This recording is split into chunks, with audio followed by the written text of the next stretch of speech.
The Golden Stool of Fire, an epic historical drama of the Asantewaa War, the drums of Kumasai. The year was 1896. The forests of the great Asante kingdom breathed like living spirits beneath the heavy moonlight. Ancient silk cotton trees towered over narrow red earth paths where warriors once marched with gold-covered swords and muskets blackened by war. At the heart of the kingdom stood Kumasi, proud, rich, feared. The air smelled of burning palm oil, rain-soaked earth, and gunpowder. The sacred drums spoke through the night. Boom! Boom! A message. Danger. The white men had come again. The woman with fire in her eyes. Long before the war began, a girl named Ya was born in Basa-As, near Ajisu. She was not born into softness. She grew among hunters, warriors, and women who could carry babies on their backs while farming beneath the blazing African sun. Even as a child, Ya feared nothing. When snakes crossed the path, other girls screamed. Ja picked up sticks and chased them away. When boys fought in the village square, Ya stood among them with fierce eyes. The elders whispered, "This girl carries thunder in her blood." Years passed.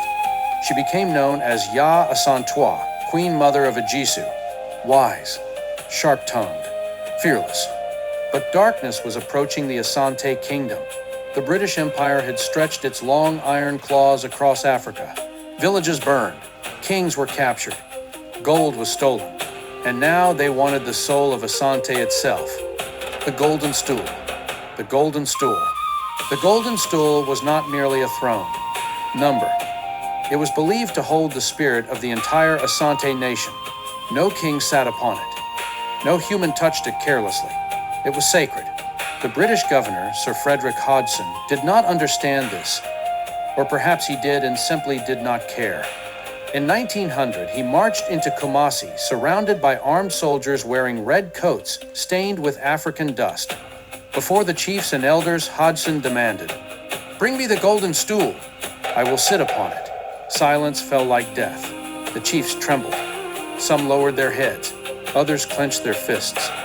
But fear had entered their hearts. The British had guns, cannons, Maxim machine guns that spat death like angry spirits. The old men hesitated. And then, Ja Asantewaa rose, the speech that shook a kingdom. The council hall was silent except for the crackling of fire. Ja Asantewaa's voice cut through the room like a sharpened blade. "If the men of Asante will not fight, then we the women will." The chief stared at her, ashamed. "The white man seeks to take our soul. Will you stand and watch?" Her gold bracelets clinked as she raised her arm. "I shall call upon my fellow women. We will fight until the last of us falls upon the battlefield." The room exploded with emotion. War horns sounded across the kingdom. Messengers ran through forests and villages. Blacksmiths forged weapons day and night. Warriors sharpened machetes beneath moonlight.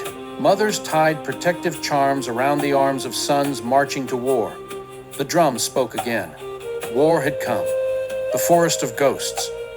The British never truly understood the forests of Asante. That was their first mistake. The jungle itself fought for Ja Asantewaa. Warriors vanished between giant trees like spirits. Gunshots exploded from hidden bushes. Spears flew from darkness. Roads disappeared beneath traps. At night, British soldiers heard drums echoing through the forest. Some swore they saw glowing eyes watching them. Others disappeared completely. One captain wrote, "The natives strike like shadows and vanish before we fire." But the British army kept advancing, slowly, relentlessly, and with terrible firepower. Blood on the red earth. The siege of Kumasi became a nightmare. Gunfire thundered day and night. Bodies lay beneath palm trees. Smoke covered the sky. The British fort became a prison of fear. Inside, soldiers starved. Outside, Asante warriors surrounded them like wolves. Ja Asantewaa herself moved among the fighters. She carried no fear, only fury. The warriors believed bullets could not touch her. One night, under a storm-black sky, an Asante attack nearly destroyed the British defenses. War cries shook the forest. Drums roared. Muskets exploded. Men screamed. The earth turned muddy with blood. But the British Maxim guns opened fire. Thousands of bullets tore through charging warriors. Bodies fell in heaps. Still, the Asante kept coming. Again, and again, and again. Betrayal. Empires rarely win through strength alone. They win through betrayal. Some local informants secretly aided the British. Paths were revealed. War plans leaked. Hidden camps discovered. The British slowly tightened their grip. Villages suspected of helping rebels were burned. Children cried beside smoking ruins. Old women cursed the invaders. Still, Asantewaa refused surrender. But even legends bleed. Food became scarce. Warriors weakened. The kingdom fractured. And then came the final assault, the fall of the lioness. In 1901, Asantewaa was captured. The Queen Mother who terrified the British Empire stood in chains. But even in defeat, she did not bow. Witnesses said her eyes still burned like fire. The British exiled her to the Seychelles Islands far across the sea, far from Kumosi, far from the Golden Stool, far from her people. Yet her spirit refused to die. Back in Asante, stories spread like wildfire. Stories of the woman who stood when men hesitated, the woman who fought an empire, the woman who became immortal. Epilogue: the Immortal Queen. Years later, Ghana would rise again. The chains of colonialism would eventually break. And when the people spoke of courage, one name echoed above all others.